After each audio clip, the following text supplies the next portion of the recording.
Hello, everybody, and welcome to Libromancy, a podcast about the magic of books. I'm Josh, and today I'm going to be talking about Emerald Blaze, the fifth book in the Hidden Legacy series by Ilona Andrews. So let's serenade the magic of books. Now, this one, again, is our second of three, most likely. Well, it's confirmed, because if you look ahead at the Ruby Fever pre-prologue acknowledgments, it says the next one is the last one with Catalina. So I did call it, I know, it's 3 and 3, and hopefully we get another 3 with Arabelle later, but let's just talk about this one. First things, I really enjoyed this book as well. All of these books I've really enjoyed, of course. Like, I can't lie and say that I haven't loved reading any of them. So I like this one. I love that in each book we get a little bit more about the magic, and we get a little bit more about how society and politics, and we see something else, and we learn something else, and you know, last book we learned about deputies and the wardens, and now we're seeing more of that, and we're also seeing, like, kind of, it's very soft, but it's like the creation of her house spells and her house circles, and it's very cool, and it's very interesting. But it's like, their house is going to be so different because all three of them have super different magic. But, you know, I've loved it. I think every book is just a little bit better written, and it's a very consistent quality that we're hitting, and it's not... I mean, I can't say it's the most incredible wordsmithing and best you've ever seen in the entire world, but it's good, and it's evocative, and it's very... When you're in the scenes, the emotion is palpable from the characters. You can really feel what they're feeling, the way she describes it, the way they act. It just matches with the characters and with their motivations and their desires, and then you can feel it. Their description, like I said earlier, is just on point. You get a lot of nice descriptions of the settings and of the way people are acting, and I think that is really a huge benefit for this series. I mean, it's just great. Again, these books, they're about, I would have said, I think the first couple, at least the first one in each one, was about 50-50 plot versus romance, right? And then the later ones, I think that most of the Nevada ones are 50-50 plot and romance, but this last one I'd definitely say is more 75% romance and 25% like urban fantasy magic plot, right? Where the plot's important, but it's not that critical, because going in at 80%, I was like, excuse me, I'm at 85% of my book, and we haven't like even started resolving the main plot. Like, can we get to that? I mean, we have, obviously, but like, I'm like, I know that there's one big final confrontation going to happen. Like, can we get to that really quick before, you know, I hit 99% of my book and it ends? Because I really don't want this to be a two-parter, which that would have been cool.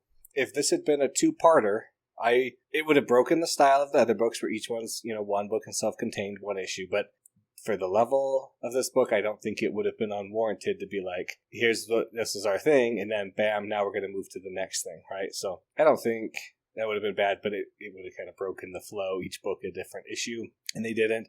And it resolved nicely, and it was well done. Maybe it felt a little rushed because, like I said, this is more of a 75% romance versus a 25% urban fantasy, but I didn't find that was an issue at all.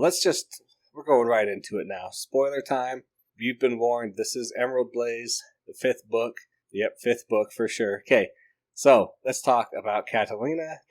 She's just great as always. I just love their family and their dynamic and the way they work and the way they act. It's just so, like, wholesome and nice and great. They love each other. They care for each other. They give each other a hard time all the time. Like, Catalina's the new head of house, and she just got over Alessandro, and now he's back. But she's like, I will work with him, and I'm not going to throw a fit. And Alessandro's changed a ton, because in the first book he was just super cocky and super, I can do anything and I'm going to do anything. And this one he's much more reserved, I want to say, but he's just a little bit different because of what's happened to him in the last, 6 months, which I was glad that they put a time limit on it, because I reinforced it, because sometimes I'll miss the first time they say that, and then I'm like, how long ago was that? Like, I don't know, but this one was fine. So back to their family, right? They are just a family. They love each other. I loved seeing Catalina and Nevada make up together, and they were like, hey, I'm so sorry. This is what I was doing, and this is the only thing I could come up with, and I was sick, and blah, blah, blah. And it just, it's not blah, blah, blah in the book, but you know what I'm saying. So it was just great. It felt real. Like, all of their relationships with each other feel real. It's just kind of go through them all again. We see that Penelope, their mom, is starting to have a little bit of a thing going with Sergeant Hart from the last book. It's all off screen, but that's kind of funny and nice. Like, Byrne is dating Runa, and it was so funny that she thought their relationship was secret, and everybody's like, what? Like, how did all of you guys know? And they're all like, yeah. They're like, how? Like, we did so good to keep it secret.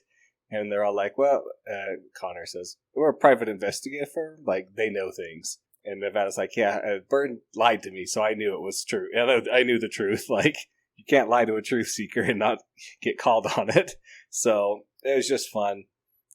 Victoria Tremaine, the grandmother. Jeez, you see in this book, she's like, in the first book, she was a bad character, obviously, but I didn't feel like she was that bad in this one, where in the previous one to this, the Sapphire Flames, that she, how do I say this? She was mean, but like not critically mean, where she was like, she's like, you have to marry into the house. You have to stay in our house. You can't marry out.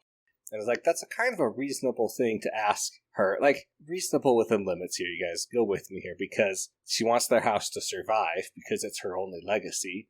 And so, but just in this book, her meanness is like ramped up a ton. Like, you do this or I will, and she can, get out of prison. I was just going to say, I was really afraid at the end of this book it was going to be a kidnapping of Nevada and Rogan's kid, and that was going to come back. It's going to be the whole next book. So I'm glad that there's a small short story out there. The Cool Ant. It's free on the website. You can find it super easy. And it resolves that, so it's not a kidnapping that you have to worry about. Because otherwise, yes, that was a bad scene to leave it on. Great scene on a cliffhanger point of view. Bad for my heart, kind of a scene, right?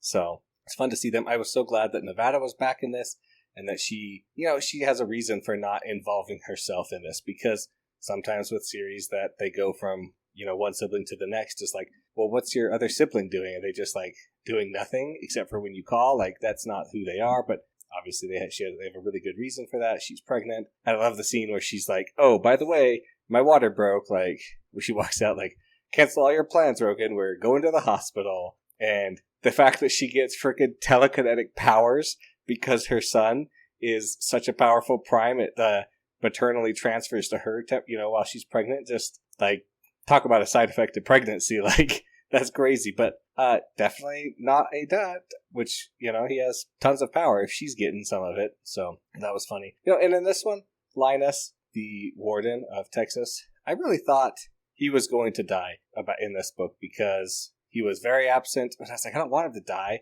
That would be like way too soon. 6 months in, she becomes the next warden, right? But he was just more absent in this one. He did a little bit at the beginning, then not much, but he wasn't dead. So that was awesome. Okay, let's just talk a little bit in broad strokes about the plot. There are 4 prime houses that are working together to clear the pit. One of them has been killed. Their father, Morton, the house Morton hires Alessandro to kill the killer. Obviously, he works with Catalina, who has been put in charge by Linus. Well, Linus tells her to take control, and she does. And to find out who kills it, turns out there is a construct, a biomechanical construct. It merges flesh and machine seamlessly, growing in the pit, and it's trying to expand its presence, and it wants Catalina. They figured out who killed Felix Morton, and then they go into the pit to stop the abyss, is what they've kind of named it, or Catalina at least has named it. They are able to stop it, kill it, and capture Cheryl, the construct, the animator who built it, basically. And I get that she wanted, like, it's explained super well in the books that, like, if you notice, she never, and they explain it to you as well, but, like, she hasn't ever created anything of her own. She's just refined, and so now she's using the Osiris serum that she's got, and she injected it into one of her constructs to superfy it, and it did, made it magical, made it grow, super scary, and then, it releases it into the pit, and it's just like, here it goes, and it's like, Cheryl, did you not think more than 5 seconds ahead of time what would happen? Like, yes, you might get your name on a plaque or like something else, but can you really control that? No, I don't think you can. And by the way, it wants to just grow and kill. Like, it likes killing people. That's clearly what it said when it talked in a sense to Catalina. Like, yeah, I think you just made some bad decisions there, Cheryl, but it was a good plot. And then I loved the way that they resolve it. They're going in, and first off, let's talk about Alessandro. He is changed so much. He is much more down to earth and like realistic, and he's still just a good guy. Like, he's a bad guy because he does kill people, right? But like, he only kills killers. We knew that already, kind of. And so I like him, though. He's still like a nice guy, but he has at least he's his house magic, which is basically just a magic wipe. He explodes and removes all magic from an area for temporarily. Like, oh my gosh, that's so powerful. Like, he is amazing. Just decimates all the army that Cheryl brings in with her, and that's so amazing. And then the Abyss is like, hey, I'm going to kill everybody for you, Catalina. And I wonder if it did get a touch of her power every time she used her power on its constructs and its things it was sending out to attack her, because it repeated exposure, right? So it really wanted her. And she's like, no, you're ugly. Like, don't be like this, right? Like, because it's just an amalgamation of flesh and machine. And she's like, it's like, I hurt, like, you don't love me. And she's like, no, just like make a body and be cool, and then I'll like you. And totally tricks it. And it's like, that works because like this will be the first time it's ever been tricked or like lied to, because most of the time it's just killing and not really responding to any trickery stimuli. So that part works, makes sense. And then she's able to stab it with her null blade sword, which is a sweet thing. Her null sword, her null void sword, I don't know what to call it. Her sword that Linus made for her that creates a null zone when you swing it and you power it with magic. Like, that was pretty impressive and very scary afterwards. That she's like, oh, I can't like talk anymore for a minute, and then she can, and it's all fine. But just an amazing scene in general, a final climactic battle. Of course, by this point, Alessandro and Catalina have gotten together, and they've had their kind of sexy scene, which again, I prefer more of a fade to black most of the time, but I'm not going to fault the book for having it because it is a romance and an urban fantasy mixed together. So, and I love that we get to see Catalina's black wings.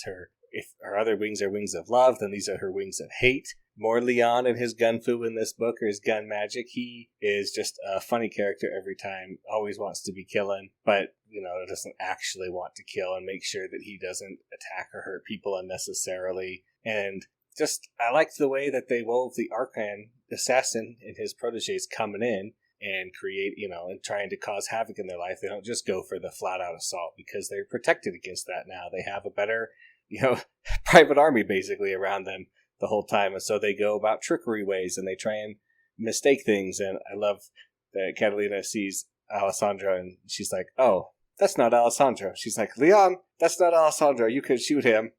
And he does, and the illusion mage runs away and is like, no, please. Dead.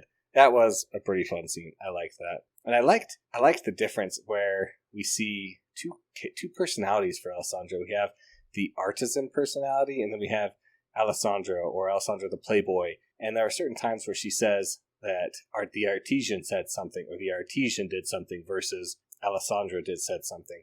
And you can see like the subtle shift and the overt shift in his personality because of that. So I thought that was also just really well done in this book. And of course, they do get together, and Alessandro is going to probably marry her and take her name, because she obviously can't marry out. But we do learn near the end of the book that Alessandro has no money, no life. He's not really a count. He's basically been exiled from his house, or excised, but it's not public because they're hoping he'll come back and just marry a rich woman to bring the family some more money. And it's really funny because Rogan's cousin is doing this to break them up, and she's like, hey, she's just a gold digger. She just wants you for your money. But guess what? He don't got no money, and he's dumb. And then does the same thing. They're just like, okay, but we don't really care. We like each other. We already had a big talk and kind of figured everything out about where we stand. So like, you telling us this does not really matter to us. Now, the one thing is, I really wish they had just killed him right there. I'm sure Alessandro could have made it look like an accident, and then he'd be like, hey, look, he was a prime, and he wasn't a prime before, because he's taken the Osiris serum, working with Arcan. He's going to try and take down Rogan again in Nevada. So I'm excited to see where Ruby Fever takes us, because it's just left us off at a really good point, and I'm excited to see that. So overall, I really, really enjoyed this book. I thought it was a lot of fun. I think the characters are amazing. The plots are good, if taking a lesser step, but because the romance has mostly been resolved in this book, I'm hoping that Ruby Fever has a very, very good urban fantasy plot, and we'll see what that is in the next book. So That's going to be everything I have to talk about Emerald Blaze today, though. Thanks everybody for listening. Thanks to David Hillowitz for the intro and outro music. Please like and subscribe wherever you get your podcast from. That helps others to find the podcast and also enjoy hopefully listening to me. I do have a Patreon at patreon.com/Libromancy if you want to support the show. And remember to serenade the magic of books.